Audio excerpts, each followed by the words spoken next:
13.5 ay kailangan mapa 14 ko yan. 14.5 at least, no? So ganyan yung AFR niya. 3 AM na ng madaling araw, no? So ito yung ating customer na sinuwap natin ng B16 from SOC engine, naging B16 na siya. So ngayon kaya nandito to is itotono natin kasi nagpalagay ng pipe C. Sir, nagpalagay na siya ng, pinaayos niya na yung sa ilalim niya, yung mid pipe papunta dun sa pinakadulo.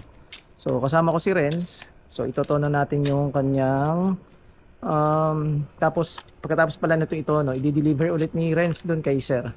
So Renzi, ayan. Ang iyong kagamitan. Parang parcel lang. Parang parcel lang. So Door to door. ayan.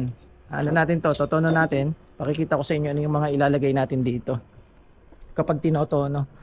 So usually gumagamit tayo ng computer, laptop natin. So isa to sa mga ginagamit natin, yung tinatawag na sensor or yung oxygen sensor. So saan natin siya papadanin, Renz? Dito sa may likod. Sa may likod.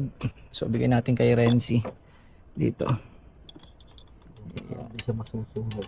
Oo. Kasi yung pag dito, pag maglalagay kayo ng ganito, pag magtotono, so make sure na hindi siya masusunog. Parang ng senti. Yan. Kasi yung original guys, napakamahal ng oxygen sensor. Yan. Yan. So tapos dito natin siya ilalagay. Yan.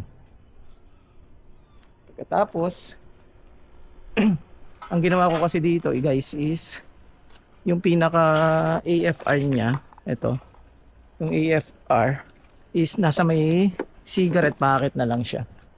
So doon ko na lang siya nilalagay dito sa may cigarette packet. Ayan, nalaglag yung ating laptop. Ayan. Siya yung ating ECU. Watch ko muna yung AFR kasi yung AFR natin is pakikita ko sa inyo ha. So medyo 13.5 ay kailangan mapa 14 ko yan. 14.5 at least, no?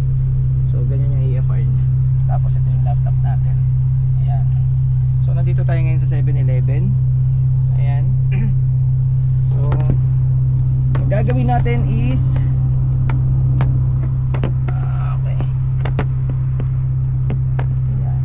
gagawin natin is kailangan mapa 14.5 ko at least yung sa idle nito para kahit naka-idle si Sir is tipid yung sa gas.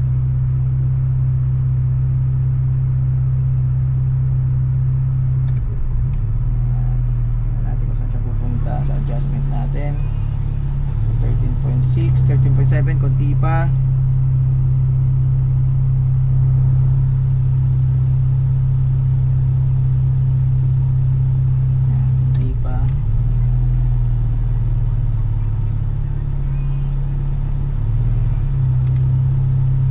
Nagpa 14 na, konting adjustment pa, isa pang adjust. Ayan. Tapos pag check din natin, ayan, nasa 40 na tayo. Nasa 40 na yung pinaka AFR natin guys. So makikita nyo dyan. Ayan, nasa range na tayo ng 14. So medyo okay na yan kapag sa idle nyo. Ngayon syempre idle, AFR yan ng naka aircon. So ngayon patayin natin yung aircon.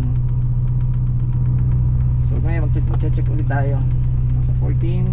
So magbabawas pa ako ng konti. Ayan. Bigyan mo nga ako ng isang reference. Ayan. Alright, so sakto na. So pwede na tayo magtono. Ayan. So dahil na pa 14.7 na natin or 14.5, ito na yung pinaka ideal na AFR kapag yung magtotono tayo. So yung sa idle. So yun kasi yung parang pinaka fuel efficient, no? So ito kasi ang sasakyan na to is hindi naman niya kailangan ng racing. So pakita ko lang sa inyo yung AFR, no? Ayan. So ayan yung AFR natin, 14.3, naglalaro yan ng 14 hanggang 14.7. So yan na yung pinaka peak natin. So naka type R to na injectors, type R na naka port and polish, type R internals. So let's go, Renz. Magtotono tayo. So usually dito lang kami nagtotono, ilang pull lang.